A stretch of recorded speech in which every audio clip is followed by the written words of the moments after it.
22 سالہ دعا سیڑھیوں پر بیٹھی سردی میں ٹھٹھرنے کے باوجود اپنے شوہر ارسل کا انتظار کر رہی تھی۔ یہ رات کے تقریباً 1 بجے کا وقت تھا اور کار پورچ میں مکمل اندھیرا چھایا ہوا تھا، لیکن وہ سیڑھیوں پر بیٹھی اپنے شوہر کی منتظر تھی۔ اس کا بس نہیں چل رہا تھا کہ وہ اسے جا کر راستے سے ہی کھینچ کر گھر لے آئے۔ وہ ارسل کی روٹین سے واقف تھی، کیونکہ اس کا آنا جانا شادی سے پہلے بھی خالہ کے گھر لگا رہتا تھا۔ وہ اکثر گھر دیر سے آیا کرتا تھا۔ آج بھی خالہ نزہت نیل سے سمجھاتے ہوئے کہا تھا کہ جب تک ارسل گھر نہیں آتا تم اپنے کمرے میں مت جانا۔ شوہروں کو یہ بات اچھی نہیں لگتی کہ ان کی بیویاں ان کے آنے سے پہلے کھانا کھائیں یا پھر سو جائیں۔ سونے کا تو سوال ہی پیدا نہیں ہوتا۔ نزہت خالہ اسے آئے روز یہی باتیں سمجھاتی تھی کہ ان باتوں پر عمل کر کے اپنے شوہر کا دل جیتو، اور وہ ان باتوں پر مکمل عمل کرنے کی کوشش بھی کر رہی تھی۔ حالانکہ ابھی تو اس کی شادی کو صرف 1 ہفتہ ہوا تھا اور اسے ان باتوں پر عمل کر کے اپنے شوہر کا دل جیتنے کی ضرورت پڑ گئی۔ بلا شبہ وہ بلا کی حسین تھی۔ خدا نے جیسے اسے فرصت سے بنایا تھا، اس کے حسن میں کسی چیز کی کمی نہیں تھی۔ دراز قد، نیلی آنکھیں، بے حد سفید رنگت، کمر تک آتے سنہرے بال اور اس پر کھلتی ہوئی جوانی۔ وہ اس قدر حسین تھی کہ دیکھنے والے کا ایمان ڈگمگا سکتی تھی۔ محض 22 سال کی عمر میں ہی اس پر جوانی ٹوٹ کر برسی تھی۔ ہارن کی آواز آتے ہی وہ سوچوں کی دنیا سے باہر آئی۔ ارسل کی گاڑی باہر آ چکی تھی۔ وہ جلدی سے اٹھی اور اٹھتے ہی مین گیٹ کھولنے لگی۔ ارسل گاڑی سے نکل کر مین گیٹ کھولنے ہی والا تھا جب اس کو گیٹ کھولتے دیکھ کر دوبارہ گاڑی میں بیٹھ گیا۔ کار اندر پار کرتے ہی اس نے دعا کو سلام کرنے کی بجائے اپنا موبائل کھولا اور اس پر کچھ ٹائپ کرتے ہوئے اندر چلا گیا۔ وہ اتنی بے دہانی میں اندر چلا گیا جیسے اس نے وہاں پر دعا کی موجودگی کو محسوس ہی نہ کیا ہو، یا دعا کی موجودگی سے اسے کوئی فرق ہی نہ پڑا ہو۔ دعا 1 ہفتے سے اس کا یہ رویہ محسوس کر رہی تھی۔ عجیب سی بے چینی اس کے اندر پھیلی ہوئی تھی۔ اسے یوں لگتا تھا جیسے اس کے اندر ہی کوئی کمی ہے جو اس کا شوہر اس پر توجہ نہیں دے رہا۔ وہ تو ہر ممکن کوشش کر رہی تھی کہ کسی نہ کسی طرح اس کی توجہ کا مرکز بنے، لیکن وہ شخص تھا کہ اس قدر بے مروت ہو رہا تھا کہ اس کی طرف دیکھنا بھی گوارا نہیں کرتا تھا۔ حتیٰ کہ شادی کی رات بھی اس نے اسی طرح کا رویہ اختیار کیا۔ جب وہ عروسی جوڑا پہنے بیڈ پر اس کی منتظر تھی تو نہ جانے اس کی آنکھوں میں کس قدر حسین خواب امڑ کر آ رہے تھے، لیکن ارسل نے اندر آتے ہی اسے طنزیہ نظروں سے دیکھتے ہوئے اٹھنے کا اشارہ کیا اور نفرت اور حقارت سے اس کی طرف دیکھتے ہوئے بولا، جب میں آؤں تو مجھے تمہارا یہ بھوتیا میک اپ اور تمہارا یہ لال لہنگا یہاں پر نظر نہ آئے۔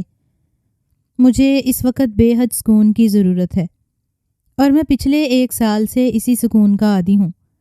اماں صرف اسی وجہ سے میرے کمرے میں اذلان کو نہیں رکھتی کہ انہیں اندازہ ہے کہ میں کس قدر سکون پسند ہوں، کیونکہ مجھے صبح ہسپتال جانا ہے۔ اس کا لہجہ کس قدر سخت اور شفقت بھرا تھا کہ وہ کتنی ہی دیر اس بے رحم شخص کو دیکھتی رہ گئی، جو اپنا حکم صادر کرنے کے بعد یوں نظر پھیلا کر چلا گیا جیسے کچھ کہا ہی نہ ہو اور اس کے جذبات سے اسے کوئی فرق ہی نہیں پڑتا ہو۔ سہاگرات کو پلائی جانے والی جھاڑ کے بعد دعا نے یہ فیصلہ کر لیا تھا کہ وہ اپنے شوہر کو تنگ نہیں کرے گی۔ اگر وہ اس قدر سکون کا عادی ہے تو پھر اسے سکون سے ہی رہنے دے گی۔ لیکن خالہ جب بھی اس کی ارسل پر بے دہانی کو دیکھتی تو اسے سمجھاتے ہوئے کہتی کہ جب تک تم اپنے شوہر پر توجہ نہیں دو گی تم اللہ کی نظر میں بھی مقبول نہیں بن پاؤ گی۔ ارسل تمہارا شوہر ہے اور اب تم پر حق رکھتا ہے، اور انہی باتوں کے زیر اثر آج وہ اس شخص کے انتظار میں اتنی دیر تک جاگتی رہی۔ اس وقت اس کی آنکھیں نیند سے بوجھل ہو رہی تھیں، لیکن اس کے باوجود اس نے کچن میں جا کر کھانا گرم کیا اور اسے سلیقے سے ٹرے میں سجا کر رکھا اور لا کر ارسل کے آگے رکھ دیا۔ ارسل نے ایک نظر کھانے کو دیکھا اور پھر اپنے بازو سینے پر باندھ کر اسے اطمینان سے دیکھتے ہوئے بولا، میں تمہیں کتنی بار سمجھاؤں دعا کہ مجھے ان چونچلوں کی ضرورت نہیں اور نہ ہی مجھے ان سب کی عادت ہے۔ جب تک میری شادی تمہاری آپی سے تھی تب تک میری زندگی میں سکون تھا، لیکن جیسے ہی تم میری زندگی میں آئی ہو میری زندگی بے سکون ہو کر رہ گئی ہے۔ میری زندگی کا سکون تمہاری آپی کے ساتھ ہی رخصت ہو گیا اور تم اس میں مزید بے سکونی کی وجہ بن رہی ہو۔ میں نے تمہیں پہلے ہی رات دھتکار دیا تو میں نے تمہیں اسی بات کا احساس دلانا چاہا تھا کہ مجھے تمہاری ان بیویوں والی عادتوں کی ضرورت نہیں۔ تم یہاں پر صرف اور صرف میری ماں کی پسند سے آئی ہو اور انہی کے ساتھ وقت گزارو۔ مجھے کوئی اعتراض نہیں ہے، یا پھر اپنے لیے کوئی اور مشکلہ ڈھونڈ لو، لیکن میں تمہیں یہ نہیں کہوں گا کہ تم مجھے وقت دو اور مجھ پر زیادہ دھیان دینے کی کوشش کرو۔ یہ سن کر دعا کو یوں لگا جیسے ایک دم سے ہی اسے شرمندگی نے آن گھیرا ہو۔ وہ ایک بیوی سے زیادہ ایک خالہ زاد ہونے کی حیثیت سے ہی اس کی طرف کھینچی چلی آتی تھی۔ اسے ارسل کا غمزدہ اور بے سکون رہنا اچھا نہیں لگتا تھا، اسی لیے اس کی دل جوئی کی خاطر وہ یہ سب کچھ کرتی تھی۔ لیکن وہ اسے کس طرح دھتکار دیتا تھا، اور آج تو اس نے کس طرح سنگ دلی سے اس کی بے عزتی کی تھی۔ وہ شخص جیسے اسے اپنی حیثیت یاد دلانے پر اتر آیا تھا اور اسے یہاں تک بھی کہہ دیا کہ میرے کمرے سے نکل جاؤ۔ وہ اسی وقت الٹے قدموں واپس خالہ نزہت کے کمرے میں چلی گئی، جو اس وقت گہری نیند سو رہی تھی، لیکن اس کے اندر آتے ہی وہ جاگ گئیں اور پریشانی سے اسے دیکھنے لگیں۔ کیا ہوا ہے بیٹی؟ تم اس وقت اس کمرے میں کیا کر رہی ہو؟ اسے دیکھ کر نہایت پریشان ہو گئی تھیں، جب وہ روتے ہوئے ان کے سینے سے جا لگی۔ خالہ، خدا کے لیے مجھے مزید آزمائشوں میں مت ڈالیں۔ میں اور کتنا ان کے قریب جانے کی کوشش کروں؟ میں ابھی بھی ان کے لیے کھانا لے کر گئی تھی، لیکن انہوں نے مجھے بری طرح دھتکارتے ہوئے وہ باتیں کیں کہ میرا دل نہیں چاہتا کہ میں ان سے دوبارہ بات کروں۔ آخر وہ ہر بار میرا دل توڑ دیتے ہیں۔ پاگل ہو گئی ہو دعا؟ انہوں نے ایک دم سے ہی اسے سینے سے ہٹایا اور اس کی طرف دیکھتے ہوئے بولی، شوہر کا دل ایسے ہی جیتا جاتا ہے۔ دعا، ارسل نے بھلے ہی تمہیں کچھ نہ کہا ہو، لیکن اس کے دل میں تم نے ضرور چوٹ لگائی ہے۔ بس اسی درد کو گہرا ہونے دو اور پھر وہ تمہارا ہو جائے گا۔ شوہر کو اپنا بنانے کے لیے ایک بیوی کو بہت سارے جتن کرنے پڑتے ہیں۔ بیٹا، ہمیں ہی دیکھ لو، میں نے خود تمہارے خالو سے مار تک سہ کر زندگی گزاری ہے، لیکن اب تمہارے خالو میری کتنی عزت کرتے ہیں۔ دعا ان کے سامنے بیٹھی سختی سے اپنے لبوں کو کچلتے ہوئے ان لمحوں کو ڈھونڈ رہی تھی جب خالو نے خالہ نزہت کی عزت کی ہو۔ اسے تو لگتا تھا کہ اس کا شوہر ہو بہو اپنے باپ کے جیسا ہے۔ خالو نے آج تک ایک بار بھی خالہ سے اچھے طریقے سے بات نہیں کی تھی، لیکن وہ پھر بھی ان کے اس رویے کو اچھا سمجھ رہی تھیں، اور اگر یہی سلوک مجھے ساری زندگی ارسل کی جانب سے ملتا رہا تو میرا کیا بنے گا؟ وہ اسی سوچ میں گم تھیں جب خالہ نے ایک بار پھر اسے پکارتے ہوئے کہا، دعا، میری طرف دیکھو اور میری بات سنو۔ چلو میں تمہیں ایک اور طریقہ بتاتی ہوں جس سے تم اپنے شوہر کو اپنی جانب متوجہ کرنے میں کامیاب ہو جاؤ گی۔ وہ ایک بار پھر اپنی پوری آنکھیں کھولے خالہ کی طرف دیکھنے لگی، جو آئے روز اسے نت نئے طریقے متعارف کرواتی، جن کو اپنانے کے باوجود بھی اسے ارسل کی جانب سے کوئی مثبت جواب نہیں مل رہا تھا۔ تم ایسا کرو کہ تم ایسے کپڑے پہنو جو تمہارے شوہر کو لبھانے میں کامیاب ہو جائیں۔ تم جوان ہو، خوبصورت ہو، اور ایک بار اگر وہ تمہاری قربت کا عادی ہو گیا تو پھر تم سے دور نہیں رہ پائے گا۔ تمہارا لمس اسے سکون دینے لگے گا تو وہ تمہارے وجود سے ہی سکون حاصل کرنا شروع کر دے گا، نہ کہ تمہیں بے سکونی کی وجہ سمجھے۔ اور وہ بے دہانی سے خالہ کی جانب دیکھ رہی تھی۔ نہ جانے اس شوہر کو اپنا بنانے کے لیے اسے اور کتنی آزمائشوں سے گزرنا پڑتا۔ تم ایسا کرو، ابھی چلی جاؤ، جا کر اپنے شوہر کے پاس سو جاؤ تاکہ وہ تمہارا عادی بن جائے۔ تم اس کے کمرے سے باہر نکل جاؤ گی تو اس کی زندگی سے بھی باہر نکلتی جاؤ گی۔ جب میاں بیوی ایک دوسرے سے دور ہو کر سوتے ہیں تو ان کے دلوں میں بھی دوریاں پیدا ہو جاتی ہیں۔ جاؤ میرا بچہ، جا کر اپنے شوہر کے پاس سو جاؤ۔ خالہ کی بات کو مانتے ہوئے وہ نہ چاہتے ہوئے بھی ایک بار پھر اپنے دل اور اپنی عزت نفس پر پتھر رکھتے ہوئے اٹھتی اور بوجھل قدموں سے اپنے کمرے کی جانب چلی گئی۔ کمرے کے سامنے وہ ایک بار پھر خود کو نارمل کرنے لگی۔ اس کا بالکل دل نہیں چاہ رہا تھا کہ وہ ایک بار پھر اس کمرے کے اندر چلی جائے جس کمرے سے وہ ابھی ذلیل ہو کر باہر نکلی ہے، لیکن یہ اس کی زندگی تھی اور اس کی زندگی کی تمام مشکلات کو ختم کرنا صرف اسی کا کام تھا۔ اس نے دروازے کے ہینڈل پر ہاتھ رکھا اور دروازہ کھول کر اندر چلی گئی۔ کمرے میں ارسل کی بھاری سانسیں گونج رہی تھیں۔ اسے ارسل کے ان خراٹوں سے اتنا خوف آتا تھا کہ وہ منہ بسور کر اس کی جانب دیکھنے لگی۔ دل چاہا کہ اسے جگا کر کہے کہ اپنے خراٹے بند کر لیں، لیکن اتنی جرت وہ شاید زندگی میں بھی نہ کر سکتی۔ اذلان بھی پرسکون نیند سو رہا تھا۔ وہ مسکراہٹ سے اس کے چہرے کی طرف دیکھتی رہی۔ ایک وہی تو اس کے سکون کی وجہ تھا، اور شاید اس گھر میں رہنے کے لیے بھی اس کے پاس اذلان کے بعد اور کوئی جواز نہیں بچتا تھا۔ ہو سکتا ہے خالہ بھی اچھے طریقے سے بات کرتی ہوں، صرف اسی لیے کہ وہ اذلان کو سارا دن سنبھالتی ہے۔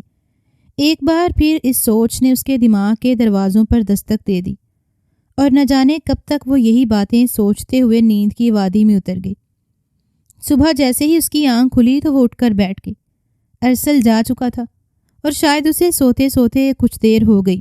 وہ جلدی سے نیچے اتری اور فریش ہو کر باہر چلی آئی۔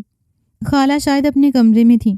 وہ خالہ کے کمرے میں گئی اور اندر داخل ہوتے ہی انہیں سلام کیا، لیکن وہ آہستگی سے جواب دے کر اپنے کام میں مشغول نہیں، اور اس کی طرف دیکھنا بھی گوارا نہیں کیا۔ اسے بے حد حیرت ہوئی کہ نہ جانے خالہ کو کیا ہو گیا۔ وہ کسی بات پر ناراض تھیں اسے؟ ان کے چہرے کی شفقت ایک دم سے ساس کے تیور میں بدل گئی۔ وہ کافی دیر انہیں حیرت سے دیکھتی رہیں اور پھر آہستگی سے پوچھا، کیا ہوا ہے خالہ؟ کیا آپ ناراض ہیں؟ نہیں، میں کیوں ہونے لگی ناراض تم سے؟ ان کا رویہ اس قدر سخت تھا کہ وہ ایک دم سے خاموش ہو گئیں۔ خالہ کچھ ہوا ہے؟ اس کے دل کو ابھی بھی تسلی نہیں ہو رہی تھی کہ نہ جانے کیا ہوا۔ جب وہ ایک بار پھر سخت لہجے میں بولی، ہونا کیا تھا؟ میں نے تمہاری ارسل سے شادی صرف اسی وجہ سے کی تھی کہ تم ارسل کا خیال رکھو۔ میرا بیٹا صبح بنا ناشتے کے چلا گیا، بس میں نے اسے ایک کپ چائے بنا کر دی جو اس نے پی ہے۔ بیوی ہونے کی حیثیت سے تمہارا اتنا تو حق بنتا ہے کہ تم صبح سویرے اٹھ کر اپنے شوہر کو ناشتہ بنا کر دو، یا یہ والے آداب تم نے سیکھے ہی نہیں ہیں۔ وہ کتنی ہی دیر انہیں دیکھتی رہی۔ پہلے اس گھر میں طنز کرنے کے لیے ارسل کافی تھا، جب خالہ بھی وہی طریقہ اختیار کرنے لگی ہیں، ایک دم سے ہی اسے شاید دکھ ہوا۔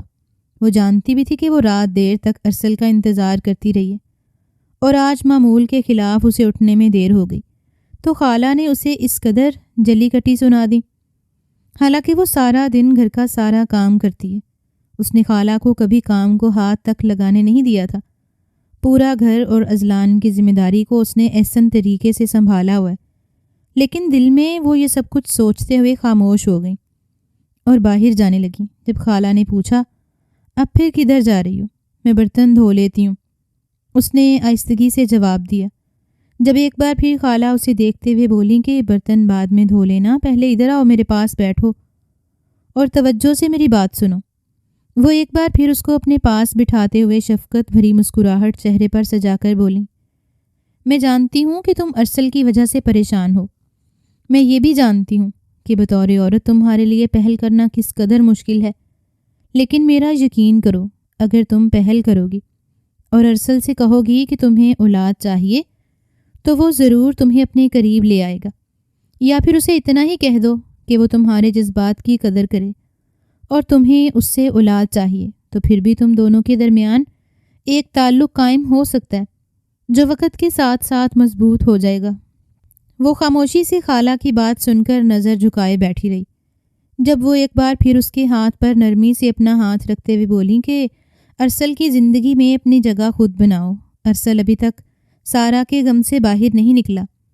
اگر تم اسے کہو گی کہ وہ تمہارے حقوق پورے کرے، اس کے بعد تمہیں اولاد ہو جائے گی، تو یقیناً تم اس کے دل پر راج کرنے لگو گی۔ سارا کا نام آتے ہی اس کی آنکھوں میں نمی اترنے لگی۔ وہ مسکراتے ہوئے خالہ کی طرف دیکھ کر کہنے لگی، کیا ارسل سارا آپ سے بہت پیار کرتے تھے؟ ہاں، اس قدر زیادہ پیار کرتا تھا کہ اس نے سارا کو تو میرے سر پر بٹھا کر رکھا ہوا تھا، اور سارا کی وجہ سے اپنی ماں کو نظر انداز کر دیتا تھا۔ اس کو تو سارا اس قدر پیاری تھی کہ اس نے بیوی کے لیے ماں کو ہی بھلا دیا تھا۔ خالہ کا رویہ ایک دم سے بدل گیا۔ سارا کا نام لیتے ہی جس طرح ان کے چہرے پر سختی چھا گئی تھی، دعا کو یہ سب کچھ دیکھ کر کافی دکھ ہوا۔ وہ حیران تھی کہ ان لوگوں نے ابھی تک اس کی مرحومہ بہن کو نہیں معاف کیا، حالانکہ وفات پا جانے والے انسان کو معاف کر دینا چاہیے، کیونکہ وہ اپنے اعمال تک پہنچ چکا ہے، اور انہوں نے تو کوئی ایسی غلطی بھی نہیں کی تھی کہ ان کا ذکر اس طرح قابل نفرت طریقے سے لیا جاتا۔ جو لوگ میری بہن کے ساتھ مخلص نہیں ہیں، وہ میرے ساتھ کیا مخلص ہوں گے؟ اسے ان لوگوں کے دوگلے رویے سے افسوس ہونے لگا۔ وہ جانتی ہے کہ جس گھر کے لوگ ایک عرصہ اس کی بہن کے ساتھ رہے اور اس کے باوجود اس کے بارے میں اچھا نہیں سوچتے تو وہ اس کے بارے میں کیا اچھا سوچیں گے۔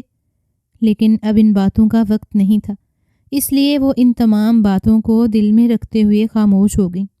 وہ وہاں سے اٹھ کر چلی آئی، لیکن خالہ کی باتیں اس کے دل میں عجیب سی سنسنی دوڑا گئی تھیں۔ وہ سوچ بھی نہیں سکتی تھی کہ وہ لوگ اس کی مرحوم بہن کے لیے اس طرح کی باتیں اور الفاظ استعمال کرتے ہوں گے۔ یہی سوچتے ہوئے اس نے اپنے لیے ایک کپ چائے کا بنایا اور اپنے کمرے میں واپس آ گئی۔ ارسل کا کمرہ بالکل بھی نہیں بدلا تھا، بالکل ویسا ہی تھا جیسے سارا کی موجودگی میں ہوا کرتا۔ اسے یاد تھا کہ جب وہ صرف 10 سال کی تھی تب اس کی بہن کی شادی ہو چکی تھی، اور جب کبھی کبھار وہ اپنی بہن کو ملنے کے لیے آتی تو کس قدر ارسل اور سارا ایک دوسرے کے ساتھ خوش ہوتے۔ اس نے پلکوں کو چھپک چھپک کر بیڈ کی طرف دیکھا۔ یوں محسوس ہوتا تھا جیسے اس کے سامنے ہی مسکراتے ہوئے ارسل اور سارا ایک دوسرے کو پیار بھری نظروں سے دیکھ رہے ہوں۔ مسکراتی کرتی ہوئی سارا کی موجودگی کا احساس کمرے کی ایک ایک چیز میں تھا۔ کیسے وہ ارسل کو تنگ کرتے ہوئے کہکے لگاتی تھی۔ وہ جانتی تھی کہ ارسل اور نصرت خالہ کس قدر خوشی سے اس کی بہن کو بیاہ کر لے گئے تھے۔ بالکل یہی دن تھے جب وہ اپنی بہن کے گھر رہنے کے لیے اس گھر میں آئی، تو اب یہ سب کچھ اس کی بہن کا تھا اور اس کی حیثیت کچھ اور تھی۔ اس کے سامنے ہی بیٹھے ہوئے ارسل اور سارا ایک دوسرے کے ساتھ ڈھیروں خوش گپیاں کرتے اور وہ مسکراتے ہوئے ان کو دیکھتی رہ جاتی۔ لیکن آج اس سب کی حیثیت اور تھی۔ وہ یہ سب کچھ نہیں چاہتی تھی، لیکن مقدر نے یہ سب کچھ اس کی بہن سے چھین کر اس کے حوالے کر دیا۔ کبھی کبھی اسے یوں محسوس ہوتا جیسے مقدر نے اس کے ساتھ بہت بڑا مذاق کیا، یہ سب کچھ اس کے نام کر دیا، لیکن اس حد تک کہ اس کی رسائی ممکن ہی نہیں کی۔ کاش اس سب میں اسے کچھ بھی نہ ملتا اور سب کچھ سارا آپ ہی کے مقدر میں یوں ہی لکھا رہتا۔ وہ تا قیامت تک اپنی خوشیوں کو خود ہی انجوائے کرتی۔ آج بھی ان سب خوشیوں پر سب سے پہلا حق سارا کا ہی تھا، اور وہ کس قدر خوش تھی ارسل کا ساتھ پا کر۔ لیکن پھر ایک عرصے کے بعد اس نے سب کو بتانا چھوڑ دیا اور وہ گمسم سی رہنے لگی۔ وہ ہر وقت ہنستی مسکراتی سارا جسے کھو کر رہ گئی، نہ جانے اس کی زندگی میں کون سا وبال آ گیا تھا۔ کوئی پوچھتا بھی تو وہ بس مسکرا کر نظر انداز کر دیتی۔ جب کچھ عرصے کے بعد انہیں یہ دردناک خبر سننے کو ملی تو انہیں یوں لگا جیسے آسمان ان کے سر پر گر پڑا ہو۔ اس کی ہنستی مسکراتی زندگی سے بھرپور بہن سارا ازلان کو جنم دیتے ہوئے اس دنیا سے چلی گئی۔ ان سب کو چھوڑ کر ہمیشہ ہمیشہ کے لیے اپنی خوشیوں کو ادھورا چھوڑ کر اور ہر چیز میں اپنی موجودگی کا احساس چھوڑ کر، وہ دن بالکل قیامت کی طرح تھا۔ سارا ایک جوان لڑکی تھی اور اس کی زندگی میں ایسا کوئی مسئلہ نہیں تھا کہ کسی کو بھی امید ہوتی کہ وہ انہیں یوں اچانک چھوڑ کر چلی جائے گی۔ بے شک موت برحق ہے اور موت کا کوئی دن مقرر نہیں ہوتا، لیکن پھر بھی جن لوگوں کا یوں اچانک چلے جانا دھچکا لگتا ہے وہ انسان تاعمر نہیں سنبھل پاتا، اس کی پوری دنیا ہی ڈگمگا جاتی ہے۔ ایک سوال ان سب کی آنکھوں میں رہ گیا کہ سب کچھ ٹھیک ہونے کے باوجود ایک دم سے ہی سارا انہیں چھوڑ کر چلی گئی۔ بچہ پیدا کرتے ہوئے سب کچھ نارمل تھا، لیکن ایک دم سے اس کی ڈیتھ ہو جانا۔ لیکن پھر سب نے یہ کہہ کر خود کو تسلی دے دی کہ جو اللہ کو منظور ہو وہی ہوتا ہے۔ کتنے ہی دن وہ لوگ سنبھل ہی نہیں پائے تھے۔ اس کا باپ خالد صدیقی ہر بار یہی کہتا تھا کہ وہ لوگ میری بیٹی کو کھا گئے، لیکن وہ جانتی تھی کہ اس کی ماں اپنی بہن پر بے حد یقین کرتی ہے اور اسے بھی لگتا تھا کہ خالہ ان کے ساتھ کبھی بھی کچھ بھی برا نہیں کرنے دیں گی۔ خالد صاحب روتے ہوئے یہ کہہ دیتے کہ میری بیٹی کے ساتھ ان لوگوں نے کچھ غلط کیے جو وہ ایک دم سے ہی ہمیں چھوڑ کر چلی گئی، لیکن اس کی ماں ہمیشہ یہی کہتی تھی کہ ان لوگوں نے سارا کو بالکل ایک شہزادی کی طرح رکھا ہوا تھا۔ موت اور زندگی تو خدا کے ہاتھ میں ہے اور سبھی ان کی بات کو نہ جانتے ہوئے بھی تسلیم کر لیتے۔ بے شک خدا کے آگے کسی کا بس نہیں چلتا۔ وہ جانتی ہے کہ اس کا باپ آج تک اس بات کو نہیں مانتا کہ اس کی بیٹی کی وجہ ایک دم سے ہی بچے کی پیدائش ہو گئی، لیکن وہ جانتی تھی کہ اس کی ماں ہر معاملے میں سب سے پہلے اپنی بہن کو اولین ترجیح دیتی ہیں اور اس کے بارے میں ایک لفظ بھی نہیں سن سکتی۔ لیکن اب اسے بھی احساس ہو رہا تھا کہ بابا جان ٹھیک ہی کہتے ہیں۔ ہو سکتا ہے کہ ان لوگوں نے آپ ہی کے ساتھ بھی ویسا ہی کیا ہو جیسا میرے ساتھ کر رہے ہیں۔ وہ شخص کم سے کم اس بات کی لاج رکھ لے کہ میں اس کی خالہ زاد اور اس کی مرحومہ بیوی کی بہن ہوں، لیکن وہ شخص اس قدر نامروت ہو چکا کہ اسے کسی بھی بات کا، کسی بھی رشتے کا کوئی احساس نہیں۔ اور اب خالہ، اس کے ذہن میں ایک بار پھر خالہ کی باتیں گونجنے لگیں، جو چاہتی تھیں کہ وہ ایک بار پھر اس شخص کی اولاد پیدا کرے، جو شخص اس سے ایک نظر کی بھی توجہ دینا گوارا نہیں کرتا۔ وہ یہی سب کچھ سوچ رہی تھی جب ایک بار پھر نزہت بیگم اس کمرے میں داخل ہوئیں اور انہیں یوں سوچوں میں گم دیکھ کر ٹھٹک کر اس کے پاس چلی آئیں۔ ان کے ہاتھ میں ایک پیکٹ تھا۔ اس نے ان کی طرف دیکھا اور ایک بار پھر ان کے چہرے پر پھیلی ہوئی مسکراہٹ کو دیکھ کر سمجھ گئیں کہ وہ کسی نئی چال کے سلسلے میں اس تک آئی ہیں۔ کبھی کبھی اسے یوں لگتا تھا جیسے خالہ اسے ایک مہرہ بنا کر اس کے ساتھ کھیل رہی ہیں، یا پھر کسی کٹ پتلی کی صورت میں وہ ان کی ہر بات کو مانتی چلی جا رہی ہے۔ کیا سوچ رہی ہو دعا؟ انہوں نے اپنا ہاتھ آگے بڑھاتے ہوئے اس کے ہاتھ پر رکھا اور اس کی آنکھوں میں دیکھ کر نرمی سے بولی، میں جانتی ہوں کہ تم ابھی تک میری باتوں کو سوچ رہی ہو بیٹا۔ اولاد کا پیدا ہو جانا عورت کے قدموں کو مضبوط کر دیتا ہے، اسی لیے میں چاہتی ہوں کہ تمہارے قدم اس گھر میں مضبوط ہو جائیں۔ یہ پیکٹ میں تمہارے لیے لے کر آئی ہوں۔ یہ سب کچھ تمہاری بہن کا ہے، لیکن اگر تم اسے استعمال کرو گی تو میں جانتی ہوں کہ ارسل ضرور تمہاری طرف راغب ہو جائے گا۔ اس نے جھجکتے ہوئے خالہ کے ہاتھ سے وہ پیکٹ لے لیا، جب وہ ایک بار پھر اٹھتے ہوئے بولیں کہ یہ تمہاری بہن کا لباس ہے، تم اسے پہن کر ارسل کے قریب جاؤ گی تو تمہاری اولاد کی خواہش پوری ہو جائے گی۔ اسے ایک دم سے ہی خالہ کی بات پر شدید غصہ آنے لگا، لیکن پھر یہ سوچ کر خاموش ہو گئی کہ اب اس کا اور ارسل کا نکاح ہو چکا تھا، اور ان لوگوں کی نظر میں نکاح میں سب کچھ جائز ہوتا ہے، چاہے اس میں کتنی ہی عزت نفس رون دی جائے، چاہے جو کرتے رہیں، بس اس میں اپنا فائدہ نظر آنا چاہیے۔ وہ اب یہی سوچ رہی تھی کہ اسے ایک بار پھر ارسل کو اپنے قریب لانے کے لیے ایک آخری کوشش کرنی چاہیے، اور اگر اس کی کوشش کے باوجود بھی کچھ نہیں ہوا تو پھر اسے اپنی زندگی کی راہیں ارسل کی راہوں سے جدا کرنی پڑیں گی، کیونکہ یہ زندگی بالکل کانٹوں پر گزرنے والی زندگی تھی، اور اسے اپنے پھولوں بھری مختصر زندگی کو کانٹوں کی نظر نہیں کرنا تھا۔ خالہ کے باہر جاتے ہی وہ پرسوچ نظروں سے اٹھی اور اس ڈریس کو سنبھال کر رکھ دیا۔ معمول کے مطابق وہ پورا دن کاموں میں مصروف رہی، اور جب شام کا وقت ہوا تو کھانا کھانے کے بعد وہ فریش ہو گئی۔ اس نے وہی نیلے رنگ کے نائٹ ڈریس کو پہن لیا۔ شیشے کے سامنے کھڑے ہو کر وہ مسلسل اپنے بالوں میں کنگھی کر رہی تھی اور خود کو آئینے میں دیکھ کر سوچ رہی تھی کہ اس میں کس چیز کی کمی ہے۔ آخر کس بنا پر اس کا شوہر اس قدر بھاؤ کھاتا ہے؟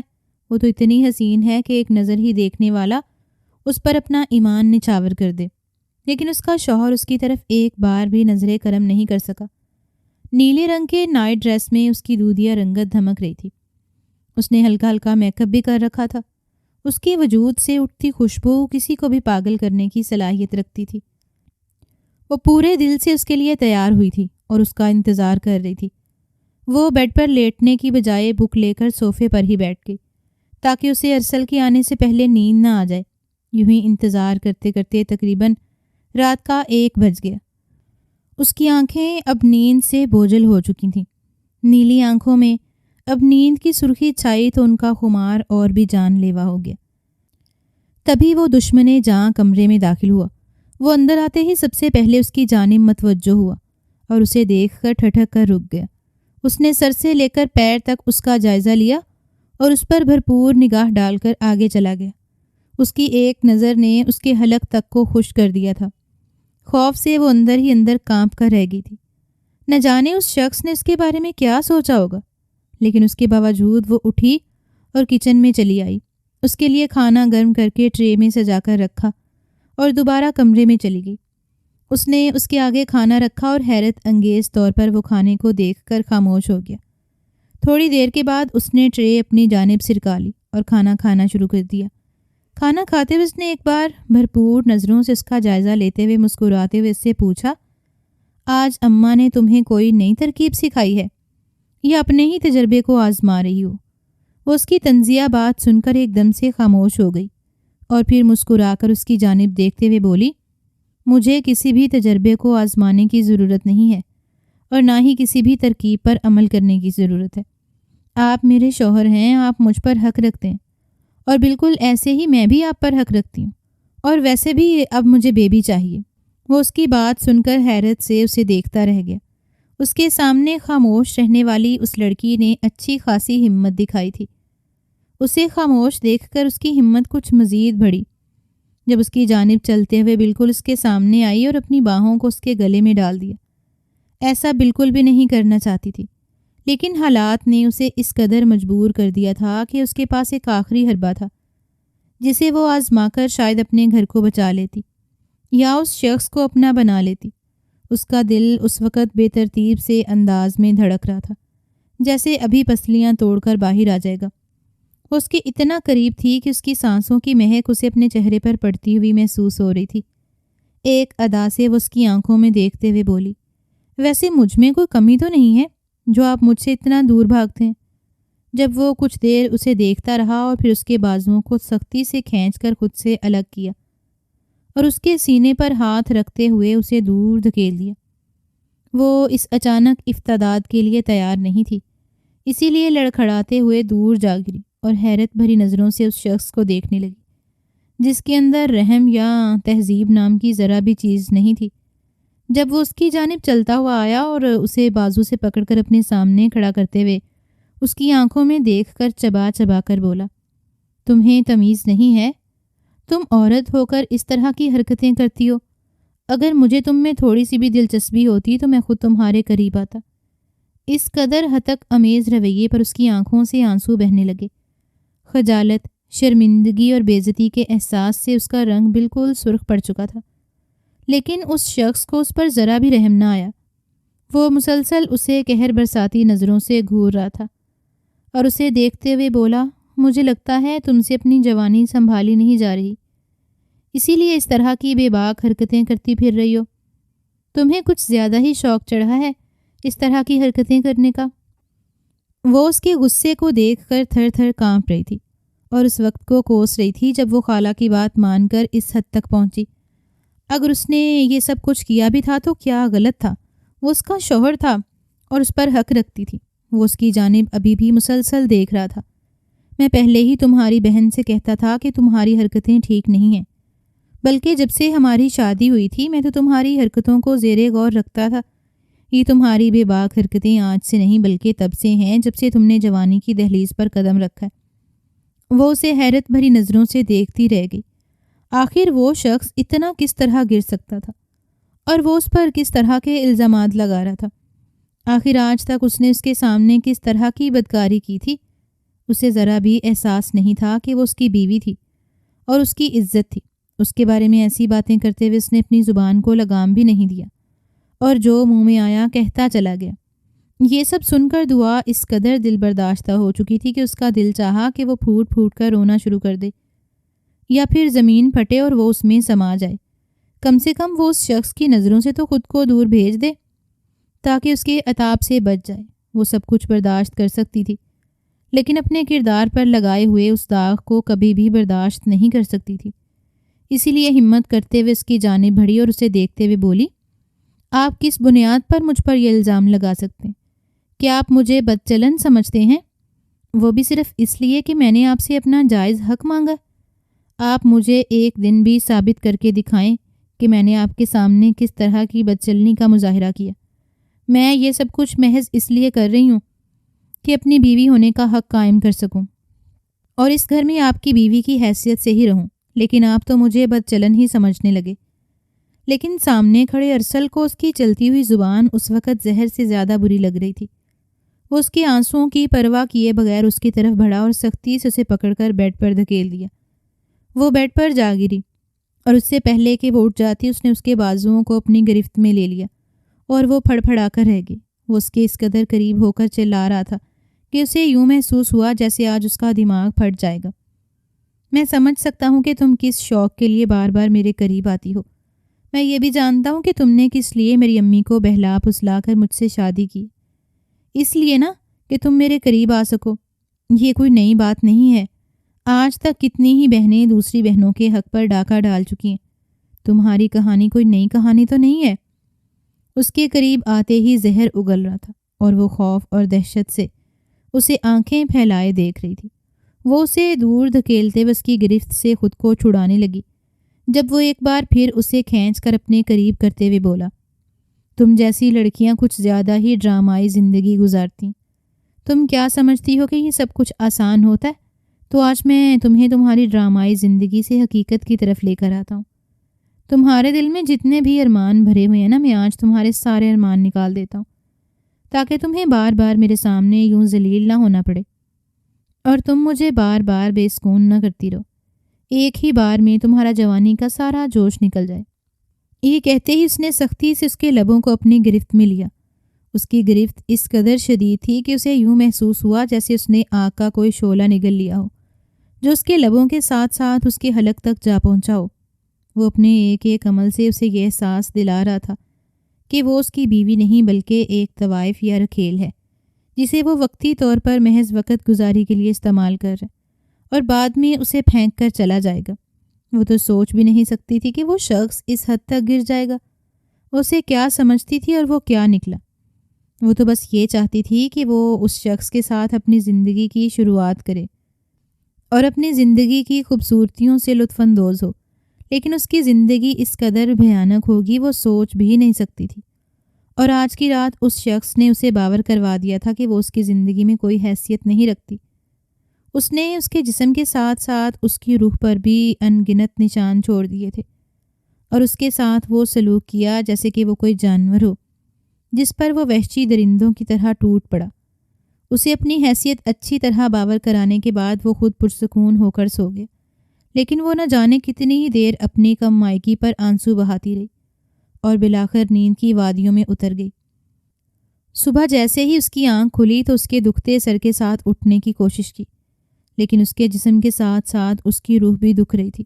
اسے یوں محسوس ہو رہا تھا جیسے اس کے جسم کے ایک ایک انگ کو توڑ کر رکھ دیا ہو، یا پھر اسے اس قدر شدید طریقے سے مسل دیا گیا ہو کہ وہ کسی قابل ہی نہ رہے۔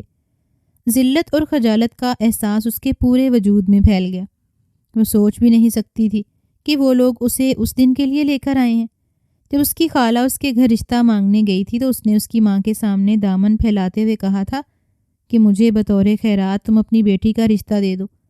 اگر تم چاہتی ہو کہ میر ازلان ماں کی کمی کا شکار نہ ہو اور میرے ارسل کا گھر بس جائے تو مجھے دعا کا رشتہ دے دو۔ جب دعا کی ماں آسیہ بیگم ان کی بات سنتے ہی خاموش ہو گئیں، کیونکہ وہ جانتی تھیں کہ خالد صدیقی کو وہ گھرانہ پہلے ہی زہر کی طرح لگتا ہے۔ اس کی خاموشی کو بھانپتے ہوئے ایک بار پھر اس کی خالہ نے چال بازی سے اس کی ماں کو دیکھتے ہوئے کہا کہ دعا اب 22 سال کی ہو گئی، آخر تمہیں کہیں نہ کہیں تو اس کی شادی کرنی ہی ہے نا، تو اسے اپنی ماں کے حوالے کر دو تاکہ اسے تمہاری کمی کا احساس نہ ہو۔ یقین مانو میں اسے بالکل ماں کی طرح ہی رکھوں گی۔ خالد صاحب نے یہاں پر دعا کا رشتہ کرنے سے صاف انکار کر دیا تھا، لیکن نزت بیگم اس قدر بازد تھیں کہ مجبوراً انہیں ماننا ہی پڑا اور انہوں نے نکاح نامے کے طور 50 لاکھ کا حق مہر لکھوا لیا، اس شرط پر کہ وہ لوگ ان کی بیٹی کے ساتھ کسی قسم کی زیادتی نہیں کریں گے۔ وہ پورا دن خاموش رہی کیونکہ وہ اچھی طرح جان چکی تھی کہ وہ ارسل کی زندگی میں ایک بوجھ سے زیادہ حیثیت نہیں رکھتی۔ اس شام وہ اس کے کمرے میں گئی اور اس کے آنے سے پہلے ہی سو گئی، کیونکہ وہ ایک بار پھر اس شخص کا سامنا نہیں کرنا چاہتی تھی جس نے اس کے ساتھ اس قدر بھیانک سلوک کیا تھا۔ لیکن نہ جانے رات کا کون سا پہر تھا جب اسے اپنے اوپر ایک بار پھر دباؤ محسوس ہوا۔ اس نے پٹ سے آنکھیں کھول دیں اور اپنے قریب ارسل کو دیکھ کر ایک بار پھر خوف کی شدید لہر اس کے پورے جسم میں دوڑ گئی۔ نہ جانے وہ شخص اب اس سے کیا چاہتا تھا جب وہ ایک بار اسے اس طرح ذلیل کر چکا تھا۔ پھر کیا ہوا؟ آج تم نے میرا انتظار نہیں کرنا تھا؟ وہ طنزیہ مسکراہٹ سے اس سے پوچھ رہا تھا اور وہ خاموشی سے اسے اپنا ہاتھ چھڑوانے لگی، کیونکہ وہ شخص آج پھر اس پر اسی وحشت سے حاوی ہو رہا تھا۔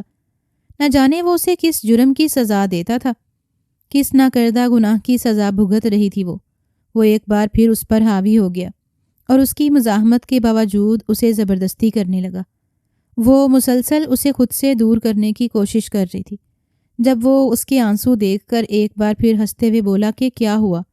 اب نہیں چاہیے تمہیں تمہارا حق؟ تم فکر نہ کرو، اب میں تمہیں تمہارا حق روز دیا کروں گا۔ اور پھر اسے گالی سے نوازتے ہوئے بولا، تم جیسی لڑکیاں ہوتی ہیں جو ہم جیسے لڑکوں پر خواہ ڈورے ڈالنے کی کوشش کرتی ہیں۔ میں رات کو لیٹ سے آتا ہوں، کوئی بات نہیں، اب جب بھی مجھے تمہاری خواہش کو پورا کرنا ہوا میں تمہارے پاس پوری فرصت سے آیا کروں گا، تاکہ تمہیں پھر سے گلہ نہ رہے کہ تمہارا شوہر تمہیں وقت نہیں دیتا۔ وہ اسے مسلسل طعنوں اور گالیوں سے نواز رہا تھا، اور وہ سوچ بھی نہیں سکتی تھی کہ وہ شخص اس حد تک گرا ہوا ہوگا۔ اپنا جنون ایک بار پھر اس پر نکالنے کے بعد اس نے اسے ایسے ہی چھوڑ دیا۔ جب وہ روتے ہوئے اٹھی اور کمرے سے باہر چلی آئی، کتنی ہی دیر باہر صوفے پر بیٹھ کر روتی رہی۔ وہ کوئی کمسن بچی نہیں تھی، اچھی طرح جانتی تھی کہ وہ صرف خالہ کے سہارے اس گھر پر تھی، اور اب اس کی خالہ کا بھی رویہ دن بدن بدل چکا تھا، حتیٰ کہ اب تو اس نے اپنے کمرے کو لاک کر کے سونا شروع کر دیا تاکہ وہ آدھی رات کو کبھی بھی اس کے پاس آ کر نہ سوئے۔ اس نے اپنے بیٹے کو مکمل چھوٹ دے رکھی تھی کہ وہ چاہے جیسا مرضی سلوک کرتا، اسے سمجھانے والا کوئی نہیں تھا۔ وہ کتنی ہی دیر باہر صوفے پر بیٹھ کر روتی رہی۔ وہ شخص اس سے جانوروں جیسا سلوک کرتا تھا، اپنی زبان، اپنے ہاتھ، خواہ ہر طرح سے وہ اسے یہ باور کرا دیتا کہ وہ ایک بد چلن اور بد کردار لڑکی ہے جو اس کی زندگی میں کوئی حیثیت نہیں رکھتی۔ نہ جانے کب وہیں صوفے پر بیٹھے بیٹھے اس کی آنکھ لگ گئی، جب صبح کسی نے اس کا کندھا ہلایا اور اس نے اپنی آنکھوں کو کھولا۔ سامنے کھڑی خالہ اسے کڑی نظروں سے گھور رہی تھی۔ کیا ہوا ہے؟ یہاں کیوں سو رہی ہو؟ اب میں نے تمہیں اپنے کمرے میں آنے سے منع کیا تو تم یہاں پر رات گزار لو گی، لیکن میرے بیٹے کے پاس نہیں جاؤ گی۔ وہ صبح ہی صبح بغیر کچھ جانے اس پر برس رہی تھیں، لیکن وہ ان سے بحث کرنے کے موڈ میں نہیں تھی اور اٹھ کر جانے لگی۔ جب ایک بار پھر خالہ نے اسے روکتے ہوئے کہا، میں نے تمہیں کیا سمجھایا تھا کہ تم ارسل سے اولاد کی ڈیمانڈ کرو، لیکن تم ہو کہ اس سے ڈر چھپ کر ادھر ادھر سوتی ہو۔ آخر تمہیں مسئلہ کیا ہے؟ کس قدر ڈھیٹ ہو تم، بالکل اپنی بہن کی طرح۔ وہ حیرت سے خالہ کو دیکھنے لگی۔ آخر وہ لوگ اب اس کی بہن کا پیچھا کیوں نہیں چھوڑ دیتے؟ اسے کیوں نہیں جینے دیتے سکون کے ساتھ؟ ہر بات پہ اسے اس کی بہن کے تانے کیوں دیے جاتے ہیں؟ خالہ بڑبڑاتی ہوئی کمرے کی طرف جا رہی تھی اور وہ ان کی بڑبڑاہٹ کو واضح طور پر سن رہی تھی۔ نہ جانے میں نے کس لیے ترس کھا کر ان دونوں بہنوں کو اپنے بیٹے کے پلے باندھ دیے۔ ایک بہن نے میرے بیٹے پر مکمل قبضہ کر لیا تھا اور ایک اس سے اپنا جائز حق بھی وصول نہیں کر پا رہی۔ اسے اس وقت شدید غصہ آیا۔ وہ خالہ کے پیچھے چلی گئی اور اس کے سامنے جا کر کھڑی ہو گئی۔ خالہ، ہم نے تو نہیں کہا تھا آپ کو کہ آپ ہم پر ترس کھائیں اور ہمیں اپنے بیٹے کے پلے باندھ لیں۔ اسے اس وقت شدید غصہ آ رہا تھا جب اس کی خالہ اس کو گھورتے ہوئے بولی کہ اگر میں تم پر ترس نہ کھاتی تو تم کہاں جاتی، اور ویسے بھی میرے بیٹے کی دولت تم لوگوں کو سکون سے بیٹھنے نہیں دے رہی تھی، تبھی تو تمہارے باپ نے ہم سے 50 لاکھ حق مہر لکھوایا۔ آپ ابھی بھی ہماری ہی غلطی بتا رہی ہیں خالہ؟ آپ کو اپنے بیٹے کی غلطیاں نظر نہیں آتی؟ وہ ہر رات میرے ساتھ درندوں جیسا سلوک کرتا ہے۔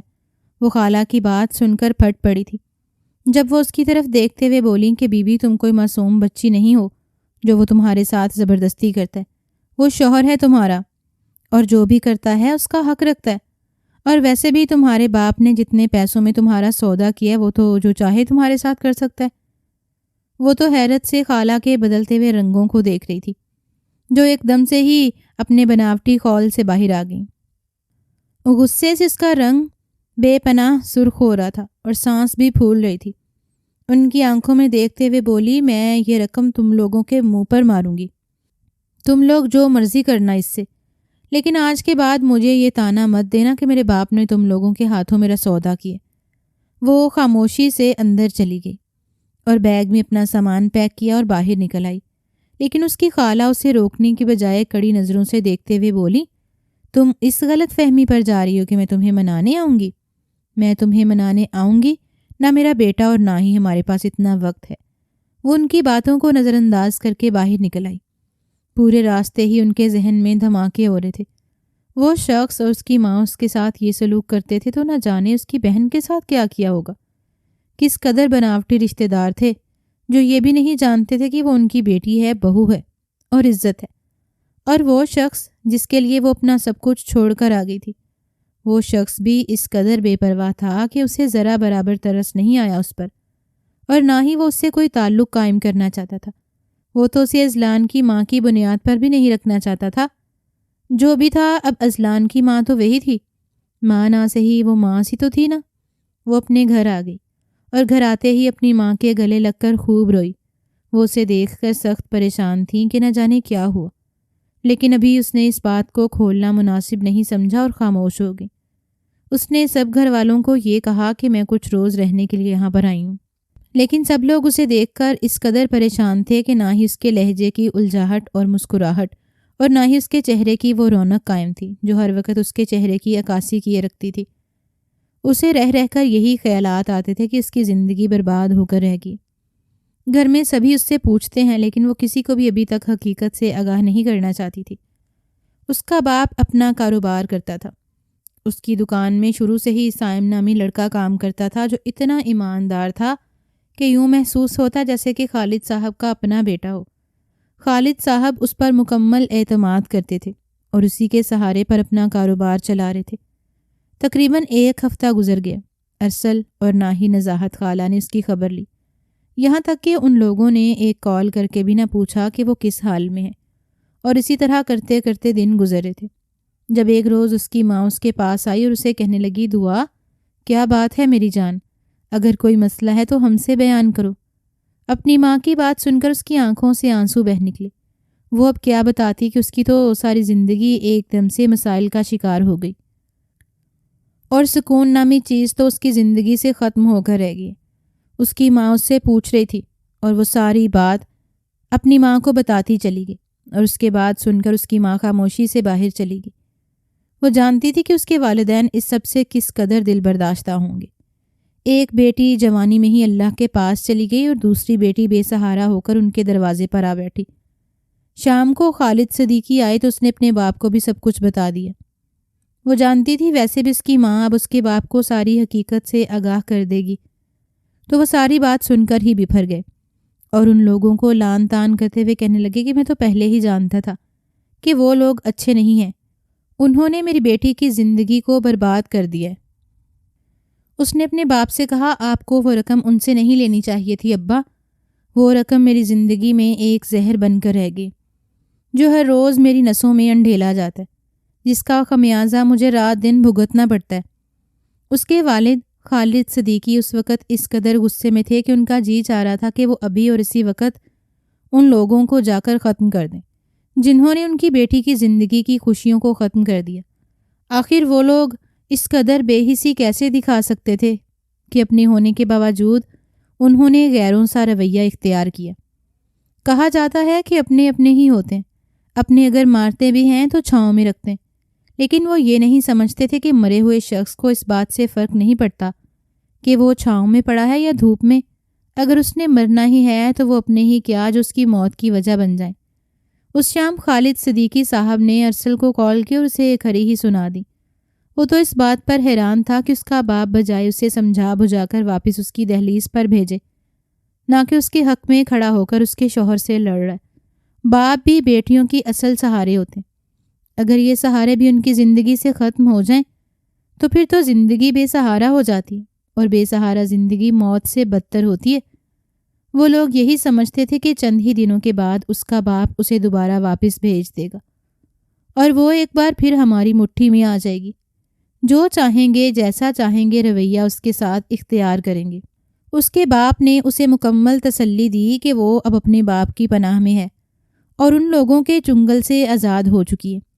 اس کی ماں نے اس کے باپ کی رائے سے اختلاف کرنا چاہا اور کہا کہ بیٹی ہے، بیٹی کا معاملہ ہے، سمجھا بجھا کر معاملے کو سلجھانے کی کوشش کیجیے، آپ خواہ ہی معاملے کو بگاڑ رہے ہیں، کیونکہ اب ہماری بیٹی اس گھر میں نہیں رہ سکتی۔ خالد صاحب بے یقینی سے اپنی بیوی کو دیکھ رہے تھے، جو بھی نہ جانے کس خدشے کا شکار تھی۔ اس سے پہلے کہ وہ برہم ہو کر اس پر بھڑک اٹھتے، وہ خود ہی انہیں دیکھتے ہوئے بولی کہ ہماری بیٹی پیٹ سے ہے اور یہ بچہ ارسل کا ہے، تو اب کیسے آپ اسے اپنی دہلیز پر بٹھا سکتے ہیں؟ ان سارے جمیلوں میں اس نے تو اس بات کی فکر رکھنی ہی چھوڑ دی تھی کہ اس کی زندگی میں ایک بہت بڑی خوشی کی آمد ہو گئی ہے۔ وہ جانتی تھی کہ ابھی بھی اس کی ماں اس کی خالہ کی مٹھی میں ہے اور وہ اپنی نرم باتوں سے اپنی بہن کو اپنی طرف کیے رکھتی۔ اس کی بہن نے اسے ضرور بتا دیا ہوگا کہ وہ دادی بننے والی ہے، اور اس بات کا پتہ ارسل کو بھی چل گیا ہوگا، لیکن اس سب کے باوجود ان لوگوں نے اس کی خیریت پوچھنا بھی گوارا نہیں کی۔ اس کے باپ نے اس کی پریگننسی کے باوجود اسے مکمل سپورٹ کیا اور ان لوگوں کے ہاتھ پیغام بھجوایا کہ جلد از جلد میری بیٹی کو آزاد کر دیں۔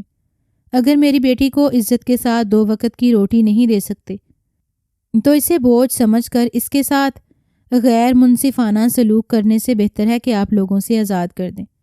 نرہت بیگم اس بات کے حق میں نہیں تھی، وہ تو اچھی خاصی تل ملا کر رہ گئی اور اذلان کو بھی ماں سے جدا کر دیا، لیکن چند ہی دنوں میں وہ اسے بیزار ہو گئی اور دوبارہ یہ کہہ کر اسے دعا کے پاس واپس بھیج دیا کہ دعا نے اسے بالکل ہی بگاڑ دیا اور اسے اپنی عادت ڈال دی تاکہ وہ اس گھر میں رہ سکے۔ لیکن دعا اچھی طرح سے جانتی تھی کہ وہ لوگ اذلان کی ذمہ داری سے دور بھاگتے ہیں، اسی لیے وہ بہانے بازی کا سہارا لے کر اذلان کو دعا کے پاس چھوڑ جاتے ہیں اور اس نے اسے سنبھال لیا۔ آخر وہ بچپن سے اسی کے پاس تھا اور اسے اپنی اولاد جیسا ہی لگتا تھا۔ وہ جانتے تھے کہ اس کا بھی دعا کی طرح اور کوئی نہیں ہے۔ نزہت بیگم نے اپنا آپ مکمل طور پر وتیرہ بدل لیا تھا۔ وہ یہ موقف اپنائے ہوئے تھی کہ خالد صدیقی صاحب لالچ میں آ کر اپنی بیٹی کی طلاق کا مطالبہ کر رہے ہیں، محض اسی لیے نہیں کہ انہیں 50 لاکھ جیسی خطیر رقم مل جائے اور وہ اس سے اپنی زندگی سنوار دیں۔ لیکن اس رات خالد صاحب نے ان کو کال کی اور کہا کہ آپ لوگ میری بیٹی کو آزاد کر دیں، اور دوسرے ہی روز نزہت بیگم ان کے گھر آ گئیں۔ اس کا رویہ دیکھ کر تو اس کی بہن بھی بوکھلا گئی تھی، جس سے وہ اپنی میٹھی باتوں میں بہلائے رکھتی۔ دعا ان کی باتیں سن کر شدید خوف زدہ تھی۔ خالد صاحب نے اسے اپنی اوقات یاد دلاتے ہوئے کہا، ہم لوگ تمہاری طرح حلال اور حرام کی پرواہ کیے بغیر پیسہ کمانے کے پیچھے نہیں لگے ہوئے۔ ہمیں پیسے کے ساتھ ساتھ رشتوں کی بھی پرواہ ہے، اور ہم رشتے نبھانے سے بھی اچھی طرح واقف ہیں، نہ کہ ہم نے اپنی زندگی کا مقصد محض پیسہ کمانا بنا لیے۔ انہوں نے اس روز اس رقم کو نزہت بیگم کے منہ پر دے مارا اور کہا کہ میں یہ رقم کبھی بھی اپنی بیٹی کے متبادل نہیں سمجھتا، بلکہ یہ رقم میں نے تم لوگوں کو انسانیت کے درجے پر لانے کے لیے شرط رکھی تھی، تاکہ تم لوگوں میں تھوڑی سی انسانیت پیدا ہو جائے اور پیسوں کے ساتھ محبت ہونے کی وجہ سے میری بیٹی پر کسی قسم کا ظلم نہ رکھو، تاکہ تم لوگوں کے دل میں یہ خوف باقی رہے کہ اگر تم لوگ میری بیٹی کے ساتھ کسی قسم کی زیادتی کرو گے تو اپنے پیسوں سے ہاتھ دھو بیٹھو گے۔ لیکن آج میں حلف دے کر اس رقم کو تم لوگوں کے حوالے کرتا ہوں اور یہ کہتا ہوں کہ تم لوگ میری بیٹی کی جان چھوڑ دو۔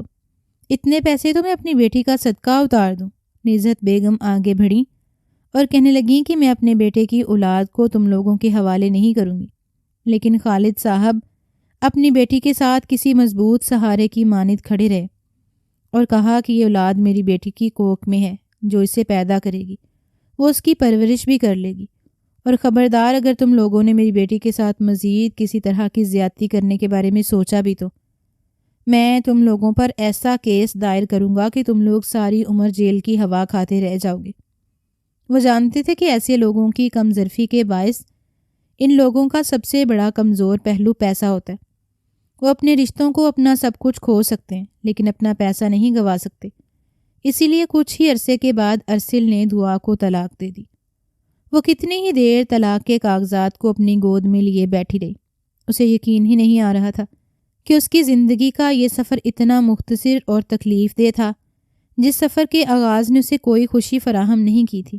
اس سفر کے اختتام نے اسے کسی بھی دکھ سے متعارف نہیں کروایا تھا، اور وہ بس خاموشی سے ان کاغذات کو دیکھتی رہ گئی۔ اذلان کی تربیت اس نے بہترین طریقے سے کی تھی۔ اللہ نے اسے ایک اور بیٹے سے نوازا۔ وہ چاہتی تھی کہ وہ انہی کے سہارے اپنی زندگی گزار دے، لیکن خالد صاحب کا کہنا تھا کہ وہ اپنی بیٹی کو یوں گھٹ گھٹ کر مرتے ہوئے نہیں دیکھ سکتے۔ زندگی کی خوشیوں پر ان کی بیٹی کا بھی حق ہے۔ اسی لیے وہ اس روز اس کے پاس آئے اور اسے سمجھاتے ہوئے کہنے لگے، دعا، میں ہمیشہ تمہارے ساتھ ہوں، لیکن بیٹا زندگی گزارنے کے لیے ایک ہمسفر بہت ضروری ہے۔ اللہ نے تمہیں اولاد سے نوازا ہے، لیکن جب تک یہ بڑے ہو جائیں گے تمہاری زندگی کی رونقیں اور رنگ پھیکے پڑ جائیں گے۔ اسی لیے میں چاہتا ہوں کہ میں کوشش کروں اور تمہارے لیے ایک اچھا ہمسفر ڈھونڈ دوں، تاکہ میری زندگی میں اور میرے بعد تمہیں کسی طرح کی کوئی محتاجی نہ رہے۔ اور وہ اپنے باپ کی بات سن کر خاموش ہو گئی۔ ان سب حسین باتوں سے اسے اب ڈر لگتا تھا کیونکہ اس کی زندگی کا ایک تجربہ اس قدر ناکام تھا کہ اب اسے اپنی کامیابی کی کوئی امید نہیں تھی۔ اور ایک شام ایک بار پھر خالد صدیقی کے سامنے کوئی اس کا ہاتھ مانگنے کے لیے ہاتھ پھیلائے بیٹھا تھا۔ وہ بے شک ارسل کے ساتھ اتنا امیر نہ سہی، لیکن پھر بھی وہ اسے اس کے تمام تر خامیوں سمیت قبول کرنا چاہتا تھا۔ اسے کوئی پرواہ نہیں تھی کہ وہ 2 بچوں کو ساتھ لے کر آئے گی یا پھر اپنی نامکمل زندگی، ادھورے خوابوں کو۔ نہ جانے کب اپنی آنکھوں سے نوچ پھینکنے کی خالد صاحب نے کافی سوچ بچار کی اور آخری فیصلہ اسی پر چھوڑ دیا، اور اس نے ایک بار پھر مقدر کو آزماتے ہوئے اپنے والد کو اپنی مرضی کرنے کا کہہ دیا۔ زندگی میں سب کچھ کر سکتے تھے لیکن نافرمانی نہیں۔ سائم اس سے شادی کرنا چاہتا تھا اور جائز طریقے سے باعزت طور پر اس کا ہاتھ مانگنے آیا تھا۔ خالد صاحب اس کی ایمانداری اور نیک نیتی سے واقف تھے۔ انہوں نے ایک عرصہ اس کے ساتھ کام کیا تھا اور جانتے تھے کہ وہ رشتے نبھانے والا انسان ہے۔ اسی لیے انہوں نے اپنی قیمتی بیٹی کا ہاتھ اس شخص کے ہاتھ میں دے دیا جس کے پاس دینے کے لیے صرف محبت تھی، نہ کہ پیش بہا دولت، اور اس شخص نے واقعی اپنی محبت اور اپنے خلوص سے اس کے خالی دامن کو خوشیوں سے بھر دیا۔ جس روز وہ رخصت ہوئی وہ اپنے باپ کے گلے لگ کر خوب روئی اور اپنے باپ کے ہاتھوں پر بوسہ دیتے ہوئے بولی، بابا آپ نے بتا دیا کہ بیٹیاں رحمت ہوتی ہیں۔ بابا آپ نے میرے ساتھ کھڑے ہو کر میرے لیے فیصلہ لیا اور مجھے اس بات پر عمل کرنے سے بچا لیا کہ جس گھر میں میری ڈولی جائے اسی گھر سے میرا جنازہ اٹھے۔ انہوں نے جھک کر اس کے ماتھے پر بوسہ دیتے ہوئے کہا، میں تمہاری زندگی کے ہر فیصلے میں تمہارے ساتھ کھڑا ہوں میری جان، میرے گھر کے دروازے تمہارے لیے ہمیشہ کھلے ہیں، لیکن میری دعا ہے کہ اللہ تمہیں اپنے گھر میں شاد و آباد رکھے۔ اور پھر اس کے باپ کی دعا نے اس کی زندگی میں وہ خوشیاں بھر دیں جن کا اس نے کبھی تصور بھی نہیں کیا تھا۔